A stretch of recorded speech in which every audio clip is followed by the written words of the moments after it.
families to be able to have a good day today. Hope it's a wonderful day.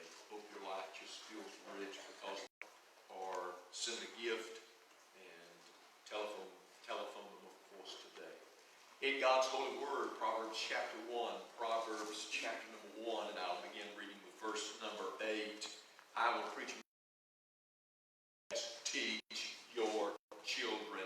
Dads, teach your children. Now listen to what the Bible says in Proverbs chapter number 1 and verse number 8. My son, hear the instruction of thy father, and forsake not the law of thy mother. Next few verses of why you should not turn a deaf ear and ignore what your father teaches. Thine head and chains about thy neck. My son, if sinners entice thee, consent thou not.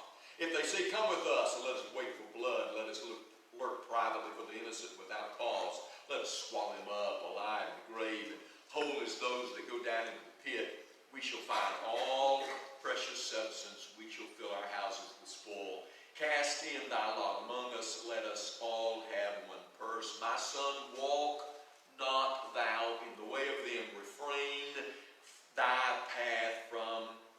foot from thy path. Our children have been arrested for a crime. None of our young people have been charged. That's good, and I know that. But we live in a real world where we'll keep reading verse 16 in just a minute, where there are peer pressures. There are good young people who've never done one thing wrong. They've stolen a piece of bubble gum, they're cheated on a test, and they can be talked into robbery, assault, and it's happening every day with children from good families being arrested by police, brought before a judge, all because of peer pressure. That's why fathers teach your children. Teach your children. If the friend is going to try to talk them into something that's harmful or wrong, you're best without that friend. That's the only friend you got. You're better without that kind. You're better without a friend. You really are. Verse 16, for their feet run to evil and make haste to shed blood. Surely in vain the net is spread in the sight of any bird, and they lay wait for their own blood. They lurk privately for their own lives. So are the ways of everyone that is greedy of gain, which taketh away the life of the owners thereof. Wisdom crieth without, she uttereth her voice in the street. She crieth in the chief place of concourse, in the openings of the gates. In the city she uttereth her words, saying, how long, ye simple ones, will ye love simplicity? And the scorners delight in their scorning, and fools hate knowledge. Turn you at my reproof. Behold, I will pour out my spirit unto you. I will make known my words unto you, because I have called, and ye refused. I have stretched out my hand, and no man regarded. But ye have set at naught all my counsel, and would none of my reproof. That is, you wouldn't hear the words I'm giving to you in wisdom, and you turned away from it. I will also laugh at your calamity. I will mock at your when you come at this desolation and your destruction cometh as whirlwind, when this language cometh upon you.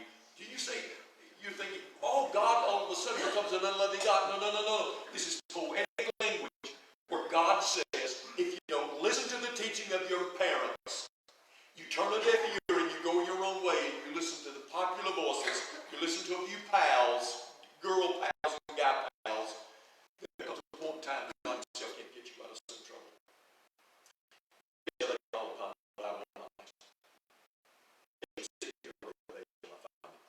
God said, I gave you a mom and a dad. Listen to them. And now, look, I got the best young people in the whole world right here. I really do.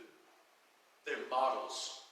Every one of them, the children you know, you're models. Keep your guard up.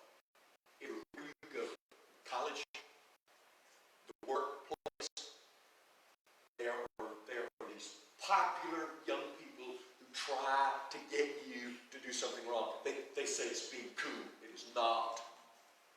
It's being foolish. For they that hated knowledge and did not choose the fear of the Lord, they would none of my counsel. That is, they would hear me. They despised all my reproof. Therefore shall they eat of the fruit of their own way and be filled with their own devices. Now this sounds bleak, dark, and it is. But we're going to turn the page in just a second. We're going to hear what happens when you do hear, when you do listen. For the turning away of the simple shall slay them, and the prosperity of fools shall destroy them. It's not in how much you gain. It's not in what kind of position you get. But whosoever hearkeneth unto me shall dwell safely, and shall be quiet from fear of evil. My son, if thou wilt receive my words, and hide thy commandments with thee, so that thou incline thine ear unto wisdom, and apply thine heart unto understanding. Yea, if thou criest after knowledge, and liftest up thy voice for understanding, if thou seekest her as silver, and searchest for her as for hid treasures, then shalt thou understand the fear of the Lord, and find the knowledge of God. One last verse, verse 6. For the Lord giveth wisdom, out of his mouth cometh knowledge and understanding. Fathers, teach your children. Fathers, when you're teaching your children, you're teaching them to plan for life. One of the greatest harms that dads do to their children is to just let children grow. They say, well, they're just like weeds, like grass. Let them grow. No. Being a father means you're endowed with great responsibility from God. The greatest responsibility you men have is if you're a father and you've got young eyes looking to you. Those young eyes need to know that they need to plan for life, because life is going to pass you young people by so quickly.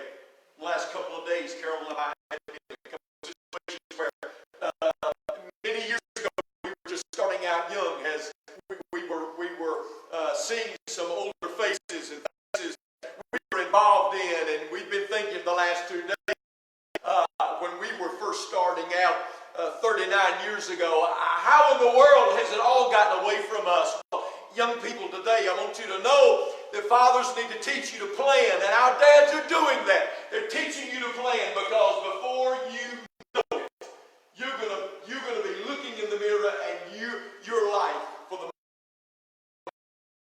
years are behind me now. It's all going to be behind you. You have to teach a plan. Now the father teaches a young child and a young person a plan. That plan is for you to be involved in life and to find a job, a work, a vocation, something of which you would be interested in. You don't want to go to work every day if you hate your job. That day can come, because you can lose a good job, and then when you have a plan for life, you realize if you lose plan A, always have a plan B, and plan B may not be that. It may not be that. Plan your life so that if you can find a job which you have a desire for, you have an interest in, and that you are capable of doing. See, when you have a plan, dads, need to teach your young people plan A. Sometimes you don't even need plan B. Sometimes it's plan C. And in the process, dads, teach your young people how to lose. Because I want you to know, young people, you're going to lose quite a bit. Now today, the trend is you have these 6- and 7-year-olds in a foot race, and when they finish, it doesn't matter who wins or who loses. Everybody gets a little blue ribbon. Now, I understand that. You're trying to reward involvement. I understand that. Now, I'm not saying that. But I want to tell you something. We set ourselves up in all of society when we think everybody's got to be winners. I want to tell you, you will not win a lot in life. And the greatest plan of life is to be able to take a plan and say, this is what I'm going to work at, and then realize you're not always going to get the door of opportunity that you wish to be open for you. Sometimes it's going to be shut in your face, and there's nothing you can do about it. We, dads, teach your children how to lose, and lose gracefully. Amen. Now, it's no fun to lose. It's no fun to lose. But when dads teach their children, and not just saying,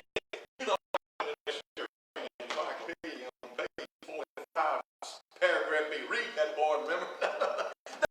Dad's the best way to teach is by life. Your children are going to see you get your dreams dashed. They're going to see you not fulfill some of your goals. You're able to always see the Lord giveth and the Lord taketh.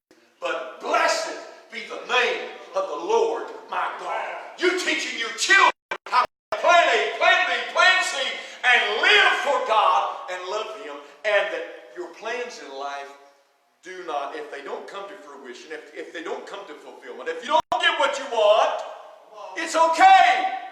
There's still a life to live. Too many young people are ending their lives because of pressures of not getting what they want. They're trying to live up to the expectation of others. Dads, teach your children to plan their lives to do what that which they have an interest, that which they have the ability to do. Don't set too high a goal for some people, and don't set too low a goal. Let them find their way. Let them find the way. And dads, you teach them as they go along. While they have your DNA, they don't necessarily have to do exactly what you're doing or how you're doing it. But they follow the plan, know how to express it, and then know how to look to God and let Him settle the difference. God can open a door for you young people that no man can close.